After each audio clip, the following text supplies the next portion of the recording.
सब लोग पहले जाते रहे ये सिविक सेंटर गाड़ियाँ रजिस्ट्रेशन करवाने के लिए। अब हमने एक फ़ैसला किया कि वो तो रजिस्ट्रेशन चलती रहेगी, लेकिन अब हम कुछ सर्विसेज आपके डोर स्टेप्स पे भी पहुंचा रहे हैं। अब जिसने भी गाड़ी रजिस्टर करवानी है, अगर आप चाहते हैं कि आप घर बैठ के गाड़ी रजिस्टर करवाएं तो आपके घर बैठे भी गाड़ी रजिस्टर हो जाएगी। उसकी हम फीस रख रहे हैं कि आप सरकार को 10,000 रुपये पे करेंगे उस स्पेशल सर्विस के लिए, तो आपके घर पे आके बायोमेट्रिक भी आपके घर पे होगा, आपके घर पे ही गाड़ियों की वेरिफिकेशन भी होगी, रजिस्ट्रेशन भी हो जाएगी। तो अब ये भी पहला सूबा है पाकिस्तान में, सिंध, जो कि घर बैठे आपको गाड़ियों की रजिस्ट्रेशन भी करके देगा, लेकिन वो सहूलत सिर्फ उन लोगों को होगी जो उसकी वो एक्स्ट्रा पेमेंट करेंगे और वो घर बैठ के वो सहूलत हासिल करना चाहते हैं। हमने जो गाड़ियों की टैक्सेस हैं वो पहले ऑनलाइन कर चुके थे, बायोमेट्रिक भी हमने स्टार्ट कर ली है, रिसेंटली हमने स्टार्ट की है।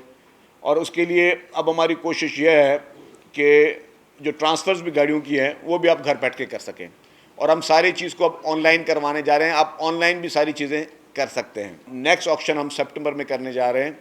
सितंबर में दोबारा ऑक्शन होगा और उसमें फिर जो पैसे जमा होंगे वो भी इन सैलाब ज़दगान के लिए, घर बनाने के लिए हम देंगे। अब ये जो बिजली के बिलों का जो मसला आया है कि छोटे भाई ने बिजली के बिल के रेट बढ़ा दिए और बड़े भाई ने बोला कि जी हम जो है पंजाब में 2 महीने के लिए हम लोगों को वो बिल जो है वो कम कर रहे हैं।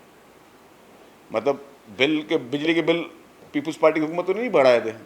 बिजली के नर्ख जो बढ़ाए थे वो फेडरल हुकूमत ने बनाए थे।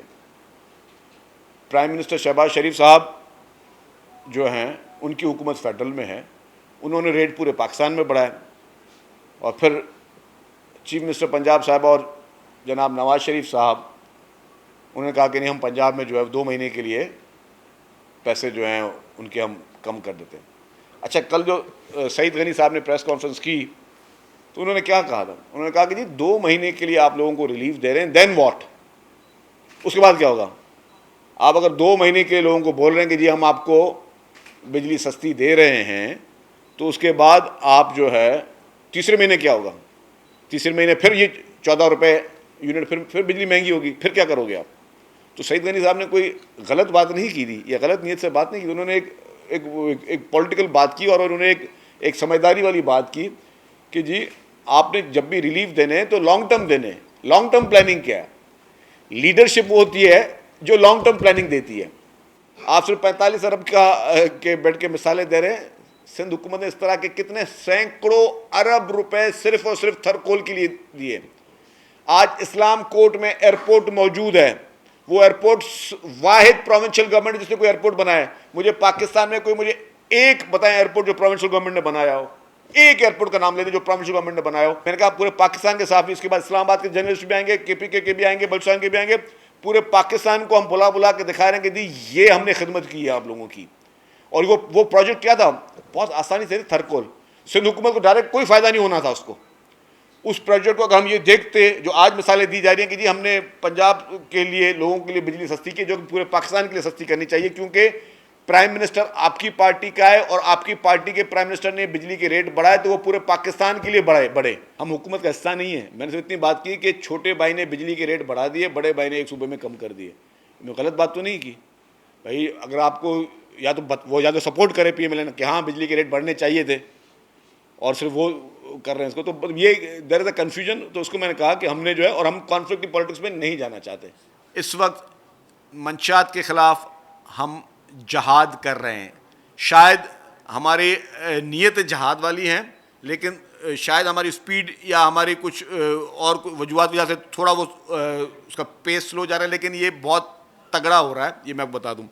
दूसरी बात ये, अपने स्टूडेंट्स की बात की, फेडरल गवर्नमेंट ने भी फैसला कर दिया है। ANF से मेरी मीटिंग हुई थी, बाकी इदारों से मीटिंग हुई थी, कस्टम्स वाले भी थे। अब ये यूनिवर्सिटीज़ तक ये टेस्ट जाएंगे।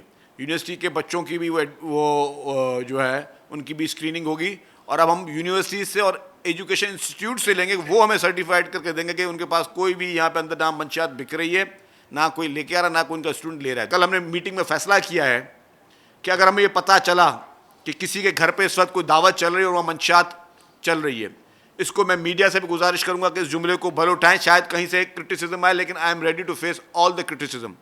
अगर हमें कहीं पे पता चला कि किसी के प्राइवेट दावत चल रही है, कमर्शियल जगह पे, घर में, अपार्टमेंट में, मकान में, जहाँ पे मंशा चल रही है, तो हम वहाँ जाएंगे। 4 दिन पहले कोई दावत हुई है, वहाँ पे मंशियात का सरेआम इत्तला मिली है और एक्साइज का अमला जो है वो थोड़ा लेट पहुँचा, लेकिन हमें कुछ इस तरह के फुटप्रिंट्स मिले, हम उस पर इंक्वायरी इन्वेस्टिगेशन कर रहे हैं।